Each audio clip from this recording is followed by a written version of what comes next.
अमावस्या की रात, चारों तरफ ऐसा अंधेरा कि हाथ को हाथ नजर न आए। हवा भी जैसे इस बस्ती में रुक गई हो। गांव के छोर पर बनी वो पुरानी बावड़ी, जिसके चारों तरफ जंगली झाड़ियां और सूखे पेड़ फैले थे, आज फिर किसी की बलि की प्रतीक्षा कर रही थी। गहराती रात में गांव के दो आदमी एक बेहोश इंसान को खींचते हुए उस बावड़ी की ओर बढ़ रहे थे। उनके चेहरे पर डर और विवशता दोनों साफ झलक रहे थे। ध्यान से। जरा भी आवाज मत करना। अगर कोई देख लेगा तो सारा काम बिगड़ जाएगा। अगर आज इसे नहीं चढ़ाया तो फिर हमारे घर से एक एक कर सब मरेगा, जैसे पिछली बार हुआ था। मुझे मंजूरी के मरने की चीखें आज भी याद हैं। वो जैसे ही बावड़ी के किनारे पहुंचे, रुको, ये क्या कर रहे हो? कौन है ये आदमी? वो दोनों ठिठक गए। ये थे देशमुख परिवार के वारिस, गांव के सबसे पुराने और समृद्ध खानदान के लोग। उनके चेहरे की हवाइयां उड़ने लगी। हमें मत रोको, यह हमारी प्रथा है, हमारे पूर्वज की शपथ है। अगर हम इसे नहीं निभाएंगे तो हमारा पूरा वंश खत्म हो जाएगा। इंस्पेक्टर ने आगे बढ़ते हुए पूछा, कौन सी प्रथा? ये सब क्या बकवास है? गांव में एक भयानक सिलसिला कई सालों से शुरू था।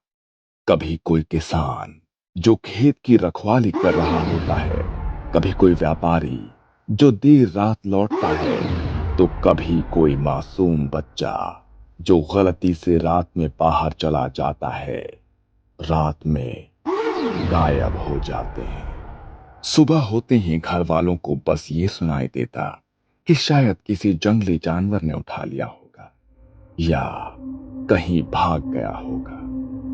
पर कोई भी ये नहीं सोच पा रहा था कि यह सिलसिला आखिर बार बार क्यों हो रहा है। डर ने पूरे गांव को जकड़ लिया था। शुरुआत में लोगों ने इस पर ध्यान नहीं दिया और इसे अपशगुन मानकर चुप रह गए। लेकिन जैसे जैसे गायब होने वालों की संख्या बढ़ी, गांव के लोगों में दहशत फैलने लगी। इसी डर के माहौल में कुछ युवकों ने मिलकर इसका पता लगाने की ठानी। राहुल, संदीप, विजय और कुछ और दोस्तों ने मिलकर यह तय किया कि अब बहुत हुआ, अब हम पता लगाएंगे कि असल में हो क्या रहा है। उन्होंने गांव के हर कोने की निगरानी शुरू कर दी। हर अमावस्या की रात वो लोग छिपकर पहरा देते, लेकिन हर बार कोई ना कोई किसी न किसी बहाने से गायब हो ही जाता। पूरे गांव में एक खबर फैल जाती है। फिर उन्होंने बगल के गांव के कुछ लोगों और पुलिस से संपर्क किया और उन्होंने मिलकर एक प्लान बनाया। वो हर घर पर नजर रखेंगे और हर व्यक्ति की गतिविधियों का लेखा जोखा रखेंगे। गांव में चेतावनी दी गई कि जरूरी काम ना होने पर कोई भी अमावस्या की रात घर से बाहर ना निकले। लेकिन इसके बावजूद भी कोई ना कोई गायब हो ही जाता। इन्हीं कोशिशों के दौरान एक बड़ा सुराग मिला। देशमुख परिवार, गांव का सबसे अमीर और पुराना परिवार, जिनकी हवेली गांव के बीचों बीच थी। अमावस्या की रातों में उनके घर की गतिविधियां कुछ ज्यादा ही संदिग्ध लगने लगी। उनके घर के पीछे की तरफ से रात के समय कुछ लोग बाहर निकलते, लेकिन जब भी उनकी निगरानी की जाती तो वो गायब हो जाते। अगली अमावस्या को उन्होंने देशमुख घर के दूसरी तरफ से निगरानी की। तब उस रात राहुल और उसके दोस्तों ने देखा कि देशमुख परिवार के दो पुरुष एक बेहोश व्यक्ति को घर से निकाल रहे थे। वो सीधे बावड़ी की ओर बढ़े। राहुल और उसके दोस्त साथ में दो पुलिस वाले उनका पीछा करते हुए झाड़ियों में छिप गए। उन्होंने देखा कि देशमुख परिवार के लोग उस बेहोश व्यक्ति को बावड़ी के किनारे ले जाकर उसकी पूजा कर रहे थे। वो उसके सिर पर सिंदूर लगा रहे थे, उसकी गर्दन पर नींबू रगड़ रहे थे और मंत्र पढ़ रहे थे। फिर उसे बावड़ी में धकेल दिया। जैसे ही उसका शरीर पानी से टकराया, एक अजीब सी आवाज गूंजी। मानो पानी ने उसे निकल लिया हो। सबके रोंगटे खड़े हो गए। राहुल ने इंस्पेक्टर से कहा, अब तो शक की कोई गुंजाइश नहीं रही। ये लोग ही हैं जो गांव वालों को गायब कर रहे हैं। इसके बाद भी उन लोगों ने देशमुख परिवार की हरकतों पर नजर रखना नहीं छोड़ा और आखिरकार इस अमावस्या की रात को उन्हें रंगे हाथ पकड़ लिया। तो बताओ, कौन सी प्रथा के बारे में बात कर रहे हो? देशमुख ने सिर झुकाया, मानो अब सब कुछ कबूल किए बिना उसके पास कोई रास्ता नहीं था। उसने कांपती आवाज में कहना शुरू किया, ये बावड़ी हमारे पूर्वजों ने बनवाई थी। उस वक्त ये सिर्फ एक पानी का कुआं था, लेकिन इसकी निगरानी हमारे परिवार की जिम्मेदारी थी। गांव के लोग तभी पानी भर सकते थे जब हमारे घर से इजाजत मिलती थी। ये नियम हमारे ही पूर्वजों ने बनाए थे और सबको मानना पड़ता था। गांव वाले चुप थे। सन्नाटा फैल गया था। फिर एक दिन एक साधु गांव में आया। तपती दोपहरी में वो प्यासी हालत में सीधे इस बावड़ी के पास आया और बिना पूछे पानी भरने लगा। देशमुख ने एक पल को रुककर गहरी सांस ली। उस समय हमारे पूर्वजों ने उसे पकड़कर धक्का दिया, उसे भला बुरा कहा, अपमानित किया। उस साधु ने हाथ जोड़कर कहा, मुझे बस 2 घूंट पानी पीने दो और फिर मैं अपने रास्ते चला जाऊंगा। इससे आपके कुएं का पानी कम नहीं होगा। ब्राह्मण को पानी पिलाने से आपको पुण्य मिलेगा। पर उसकी बातों पर किसी ने ध्यान नहीं दिया और उसे ढकेल दिया। वो साधु जाने से पहले बस इतना कह गया, तुम्हारा ये कुआं कभी पानी नहीं मांगेगा, ये खून मांगेगा। और अगर इसे खून ना मिले तो ये तुम्हारे खून का प्यासा हो जाएगा। गांव वालों में खुसुर फुसुर होने लगी। पहले तो किसी ने उस साधु की बात को गंभीरता से नहीं लिया, लेकिन उसके कुछ ही महीनों बाद हमारे घर में मुसीबतों का पहाड़ टूट पड़ा। खेत सूखने लगे, व्यापार ठंडा पड़ गया और भुखमरी तक की नौबत आ गई। राहुल ने भौहें चढ़ाकर पूछा, फिर तब हमारे पूर्वजों ने उस बावड़ी में अमावस्या की रात एक गरीब किसान को पकड़कर पहली बार बलि चढ़ाई। उसे बेहोश करके बावड़ी में धकेल दिया। इंस्पेक्टर ने चौंक कर पूछा, और उसके बाद? उसके बाद अगले फसल के मौसम में हमारे खेत फिर से हरे भरे हो गए, व्यापार फिर से चमकने लगा और हमारे घरों में फिर से दौलत आने लगी। फिर क्या, उसी दिन से हर पीढ़ी, हर अमावस्या इस बावड़ी को खून से सींचती रही है। यह सुनकर गांव के लोग दंग रह गए। मतलब गांव से जो लोग अमावस्या को गायब होते रहे हैं, वो सब तुम लोग? हाँ, हम ही। अगर ऐसा ना करते तो हमारे घर के लोग, हमारे बच्चे भूखे मर जाते, जैसे पिछली बार हुआ। हाँ, क्या हुआ था पिछली बार? कुछ महीनों पहले गांव के लोग डर के मारे अमावस्या की रात बाहर निकलना छोड़ चुके थे। हम किसी को पकड़ नहीं पाए। उस रात हमारे घर में मंजूरी, हमारी बहू, बिना किसी वजह के तड़प तड़प कर मर गई। और आज ये कौन है जिसे तुम लेकर जा रहे थे? देशमुख ने गहरी नजरों से उन्हें देखा। ये रामलाल, हमारे घर का बूढ़ा नौकर है। बचपन से हमारे साथ है, कई पीढ़ियों से हमारे घर की सेवा करता रहा है। जब गांव वालों ने घर से बाहर निकलना बंद कर दिया तो हमें अपने ही घर से अपनी ही सेवा करने वाले आदमी को चुनना पड़ा। अच्छा, तो तुमने अपने ही घर के बूढ़े नौकर को मारने का फैसला कर लिया, सिर्फ इस बावड़ी को खुश करने के लिए? अगर नहीं करते तो हमारे घर में कोई और मरता। हमारे बच्चे, हमारी औरतें जो अब भी हमारे साथ हैं, शायद वो नहीं बचते। गांव वालों ने एक दूसरे की ओर डरी हुई नजरों से देखा। उस रात हवा में एक डरावनी सिहरन फैल चुकी थी। उनकी बातें सुनकर सभी लोग चिढ़ गए और वो देशमुख परिवार पर अपना गुस्सा उतारना चाहते थे, लेकिन पुलिस ने उन्हें हिरासत में ले लिया और उन पर गांव के लोगों को गायब करने और उनकी हत्या के आरोप लगाए। पर अगले ही दिन से घटनाएं और भी खौफनाक हो गईं। देशमुख परिवार के सभी पुरुष जेल में रहस्यमयी हालत में मारे गए।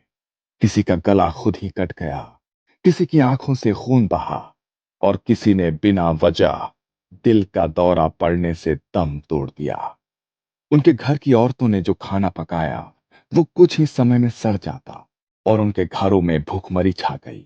बच्चों की तबीयत बिगड़ने लगी और एक एक करके सारे परिवार के सदस्य अजीब और दर्दनाक मौतें मरने लगे।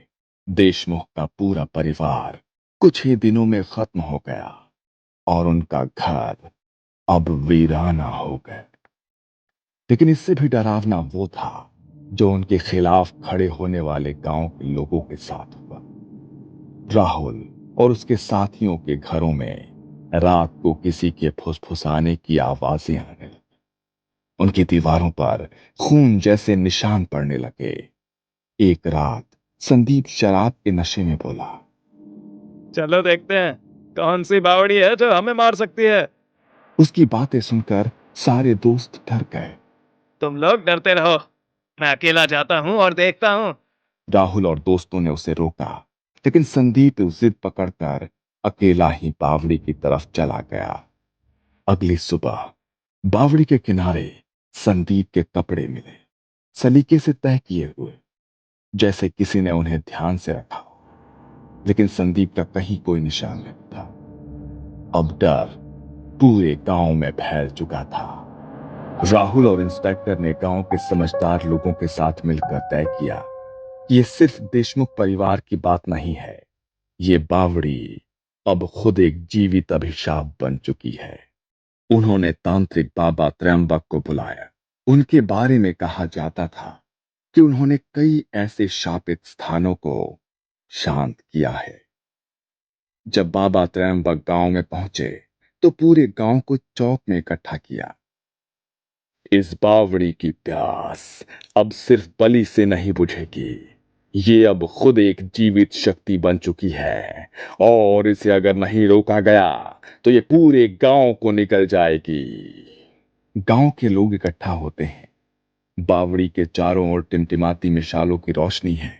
तांत्रिक बाबा त्रयंबक हवन सामग्री के साथ जमीन पर बैठते हैं। गांव वाले मौन खड़े रहते हैं। आज रात इस बावड़ी की भूख को हमेशा के लिए मिटानी होगी, लेकिन याद रहे, अगर किसी का मन डगमगाया तो ये बावड़ी फिर से रक्त मांगेगी। गांव वाले सहम कर सिर हिलाते हैं। बाबा एक हवन कुंड तैयार करते हैं और हवन की शुरुआत करते हैं। बाबा हवन कुंड में हड्डियां, रक्त से रंगे नीम के पत्ते और पंचामृत डालते हैं। बाबा त्रयंबक मंत्रोच्चार करते हैं। ओम काल भैरवाय नमः, रक्षा करो, रक्षा करो, रक्षा करो। गांव वाले मिलकर हनुमान चालीसा का पाठ करने लगते हैं। बावड़ी से अजीब और भिनभिनाहट और गुर्राने की आवाजें आती है। ये आवाजें तो जैसे अंदर से आ रही हैं। बाबा त्रयंबक लोहे की कील लेकर बावड़ी के मुहाने पर जा पहुंचते हैं। बाबा ने मंत्रोच्चार के साथ एक लोहे की कील बावड़ी के मुहाने पर गाड़ दी। तभी एक लाल धुआं बावड़ी से उठने लगा। उसमें चेहरों की आकृतियां दिखने लगी, कभी संदीप का तो कभी देशमुख का। गांव के कई लोग डर के मारे बेहोश हो गए। ये तो संदीप का चेहरा है। अब समय आ गया है। वो कील को जमीन में ठोकते हैं। तभी बावड़ी से एक जोरदार चीख निकलती है। भीड़ में एक बूढ़ा जो हर साल बावड़ी के पास बलि होते देखता था, वो बावड़ी के पास ही बेहोश हो गया। अरे, इसे पकड़ो। लोग दौड़ते हैं। उसकी सांसें चल रही थी, लेकिन उसका शरीर ठंडा पड़ चुका था। करीब रात के 3 बजे जब मंत्रोच्चार और हवन अपने चरम पर था, बावड़ी से अचानक से भयानक गर्जना सुनाई देती है। पानी जोर जोर से उछलने लगता है। लाल रंग का पानी फव्वारों की तरह बाहर आने लगता है। पानी से तेज और सड़ी गंध फैलने लगती है। ये तो खून है। भगवान, ये हो क्या रहा है? इस बावड़ी ने वर्षों से जिनकी बलि ली है, आज वो सब उसे छोड़ रहे हैं। ये इसका अंतिम प्रलय है। बावड़ी से निकलता लाल पानी इधर उधर बहने लगता है। सबके चेहरों पर घृणा और डर के भाव आते हैं। गांव वालों के चेहरे पर अब डर दिखने लगा था। गांव वालों में अब अफरा तफरी मचने लगती है। कुछ पीछे हटते हैं और बच्चे रोने लगते हैं। कोई पीछे नहीं हटेगा। अगर तुमने धैर्य खोया तो ये सब कुछ फिर से शुरू हो जाएगा। गांव वाले कांपते हुए अपनी जगह पर टिके रहते हैं। बाबा लोहे की मोटी सलाख उठाते हैं और बावड़ी के मुहाने पर गाड़ देते हैं। जैसे ही उस सलाख में कील लगती है, बावड़ी से कुछ देर के लिए एक कर्कश चीख निकलती है। फिर सब कुछ शांत हो जाता है। बावड़ी को लोहे की मोटी सलाखों से बंद कर दिया जाता है और उसके ऊपर पीपल का पेड़ लगाया जाता है। खत्म हो गया? नहीं, ये पूरी तरह शांत नहीं हुआ है। इसकी भूख हमने अभी सुला दी है, लेकिन ये फिर से ना जाग जाए, इसलिए हर अमावस्या की रात इस बावड़ी के पास गांव का कोई ना कोई बुजुर्ग दिया जलाएगा और हनुमान चालीसा का पाठ करेगा। ये शर्त है, अगर ये निभाई नहीं गई तो ये भूख फिर से जाग उठेगी और मौत का तांडव दोबारा से शुरू हो जाएगा। पीछे आकाश में अमावस्या का अंधकार गहराता है, लेकिन गांव वालों के चेहरे पर राहत की झलक है। गांव वाले आज भी कहते हैं कि जो भी खून से सींचा जाता है उसका अंत हमेशा विनाश में ही होता है।